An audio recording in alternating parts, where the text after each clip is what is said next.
hardship of my family had. And so it was of many families in the late 30s. Very, very difficult. Depression time, the big depression.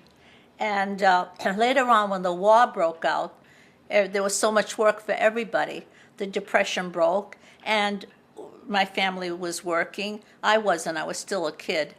And my brother was still a kid. But my sister, my mother, and my father worked. My father and mother worked in the woolen mills, and my sister worked in a shoe factory. And that helped us get out of the slum area of Lawrence, very bad slum area. And we moved up in the hill, which was a lovely, airy house and nice little garden. And I remember that being a turning point in my life, that there were better things than a tenement with hardship and roaches and rubbish pails right below your window without lids. So it was a big happiness for all of us to move in a nicer house with hot running water, which the other one didn't have, and tub, which my mother made a big thing of. When you're small, you don't, but my mother made a big thing about not having a tub.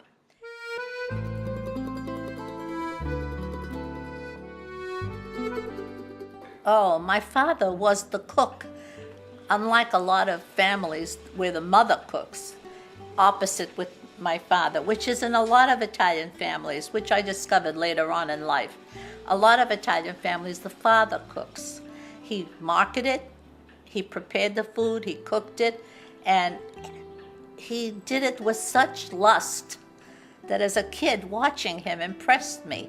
And I think that's where my love for cooking came in, just watching him cut and dice and chop and smell and eat. Everything, food was a religion to him.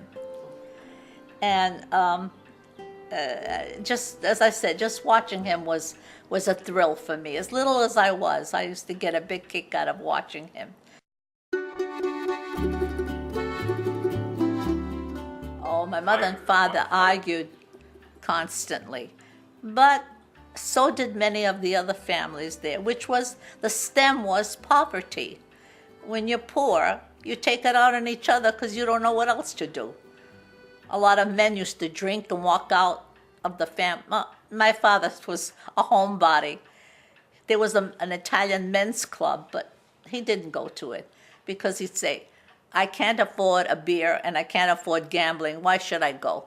I can't even afford a cheap glass of wine, so why should I go? So he would, read the newspaper. We had two newspapers, the Progresso, an Italian paper, and the Eagle Tribune, which was the daily American paper.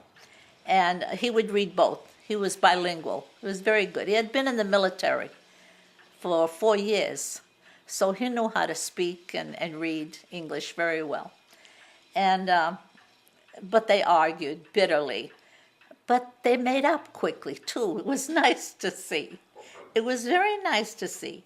After a couple of hours of arguing and all, sometimes they'd go out for a little walk around the park, which was called the Common. In Massachusetts, a park is called the Common, and, for common people. And they'd come home, and you'd see them together, frying eggs with sardines, and Italian bread, which smelled like heaven. And they would be talking and eating as if nothing had happened previously, which surprised my sister and I, who were in our rooms. We'd say, there was hell here a couple of hours ago. Look at them. And we'd go to bed more peacefully because they had made up. But after a while, we learned to know who they were. Yeah.